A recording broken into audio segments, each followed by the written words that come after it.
ganyan ang pag-top up guys sa Singapore money, MRT card. Anong cash ka magbabayad? Tapos, cash. Pinutin mo yung cash. Cash ba to? No, hindi yan cash. Okay. Okay. Net. Wait. Okay, gusto mo ba mag-top up ng EasyLink mo? So, ganito siya, guys. And then, Gamit- na, Paano to? nets. So, pindutin mo yung nets na yan. Ano mo, 10, Ano ba 20? to? Kasi Pindutin mo muna. Dito sa ka sa nets, magpipindot ka kung 10 or 20 Magkano yung ba ang pwede dito? 10.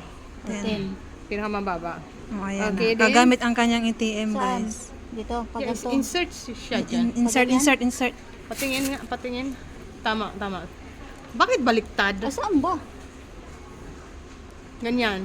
Ah, Kasi bawal ang cash dito, cashless dito sa Okay na? Singapore sa bus at Sige, saka insert. And then MRT. tingnan mo kung mag-appear na doon yung ATM card password. reading, enter pin. And then pin number mo, i-type mo.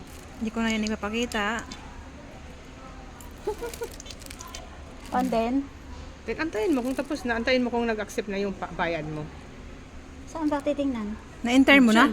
Saan bang enter dito? Pag enter, green. Pagkatapos Yan, okay. okay mo na yung green, okay. Okay So, na. ayan siya. Kasi sa Processing na Singapore siya. guys, itong Account MRT card, processing. cashless po yan. Bawal na yung masabing Ayan, para po, approval. Okay yung na? bayad po. Then, tanggalin mo ganon. na. So, ayan na, okay na. Pwede na Tapos to, na siya tanggalin? mag-top up, okay. Done na, then tanggalin mo yung EasyLink mo. Ganun lang, guys. 13. Manununguting mo rin makapindot na. kasi guys, Ako rin makapindot na video. kasi guys, itong gamit po nito, ang MRT card, sa na. bus So, at ganun saka MRT.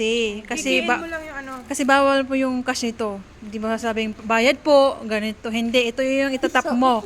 Ito yung itatap mo siya guys. Video ko. Isus may paratan akon habto. Kasi hindi katulad sa Pinas na pera ang ibabayad mo pagkasakay ka ng transpo. Ganyan dyan. Itatap mo lang po yan dyan, yung card na yan. Kasi nasa MRT kami. Ganyan po yung pag-top up guys. Pag may magkaroon